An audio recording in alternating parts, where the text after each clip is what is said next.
بسم اللہ الرحمن الرحیم۔ السلام علیکم ورحمۃ اللہ وبرکاتہ۔ میں محمد اسامہ سرسری آپ کی خدمت میں حاضر ہوں۔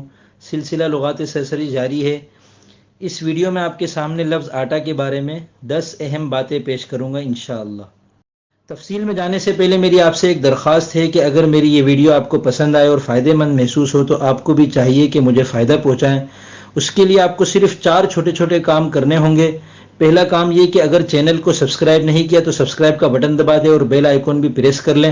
دوسرا کام یہ کہ اس ویڈیو کو لائک کریں۔ تیسرا کام یہ کہ نیچے تبصرہ خانے میں اس ویڈیو کے بارے میں اپنے خیالات کا اظہار کریں۔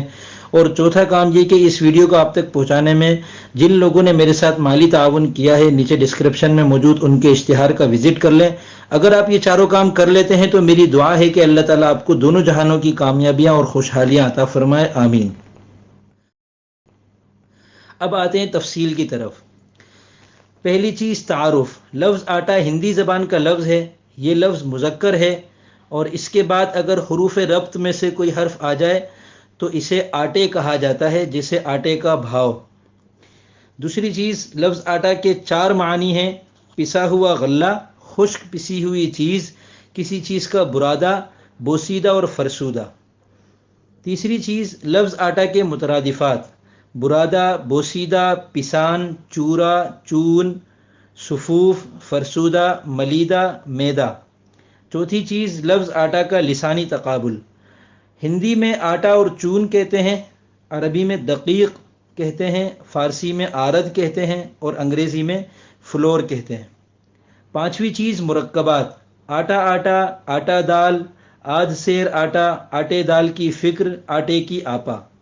چھٹی چیز، آٹا کے محاورات: آٹا آٹا کر دینا، آٹا کر دینا، آٹا ہو جانا، آٹا آٹا ہو جانا، آٹا پاتھنا، آٹا گیلا ہونا، آٹے دال کا بھاؤ بتانا، آٹے دال کا بھاؤ معلوم ہونا، آٹے کے ساتھ گھن پسنا، آٹے میں نمک ہونا، آدھ سیر آٹے سے لگ جانا۔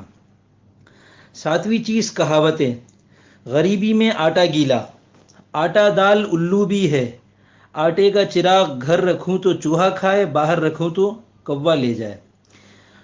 آٹھویں چیز، آٹا کے قوافی۔ آٹا کے قوافی میں تمام وہ الفاظ آ سکتے ہیں جن کے آخر میں الف یا ہا ہو، جیسے ایسا، آشا، انڈا، بندہ، بستہ، رستہ وغیرہ۔ البتہ بعض لوگ قوافی کی خوبصورتی کی خاطر اگر ٹا کا التزام کرنا چاہیں تو میں ایسے قافیے بھی بتا دیتا ہوں جن کے آخر میں ٹا ہے، جیسے الٹا، بیٹا، پوٹا، چانٹا، چپٹا، چھوٹا، چھینٹا، چیونٹا، کانٹا، کوٹا، گھاٹا، گھنٹا، لوٹا، موٹا، نکٹا، پپوٹا، کلوٹا اور کھسوٹا۔ 9ویں چیز، لفظ آٹا پر مشتمل اشعار۔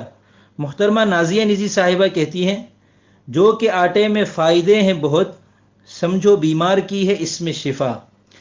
محترمہ عائشہ طاہر صاحبہ کہتی ہیں: بڑھ گئے دام جب سے آٹے کے، سستی مزدور کی ہوئی قیمت۔ محترمہ سائقہ علی نوری صاحبہ کہتی ہیں: لوگ سارے ہی پہلے مخلص تھے، اب تو آٹے میں ہیں نمک جتنے۔ 10ویں چیز، متفرق باتیں۔ لفظ آٹنا ایک لفظ ہے، اس کا مطلب ہے کسی چیز کو بھر دینا۔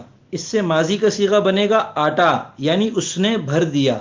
یہ آٹا مختلف لفظ ہے، لہذا آٹا بمانا پسا ہوا غلہ اور آٹا بمانا بھر دیا، یہ دونوں تجنیس تام کی مثالیں بنیں گی جس میں 2 لفظ بالکل الگ الگ ہوں اور ان کے تمام حروف ایک جیسے ہوں۔ اور یہ خوبی شمار ہوتی ہے کہ ہم کسی کلام یا کسی شعر میں ایسے 2 الفاظ ایک ساتھ لے آئیں جو معنی کے اعتبار سے الگ الگ ہوں اور ان کے حروف بالکل ایک جیسے ہوں۔ آٹم پاٹم، اس کا مطلب ہوتا ہے ہر جگہ یا اوپر نیچے۔ امید کرتا ہوں آپ کو یہ ویڈیو پسند آئی ہوگی اور اس میں لفظ آٹا کے بارے میں جو باتیں میں نے بتائی ہیں انشاءاللہ وہ ایک شاعر و ادیب کو اپنے کلام میں ضرور کام آئیں گی۔ اب اجازت چاہوں گا۔ السلام علیکم ورحمۃ اللہ وبرکاتہ۔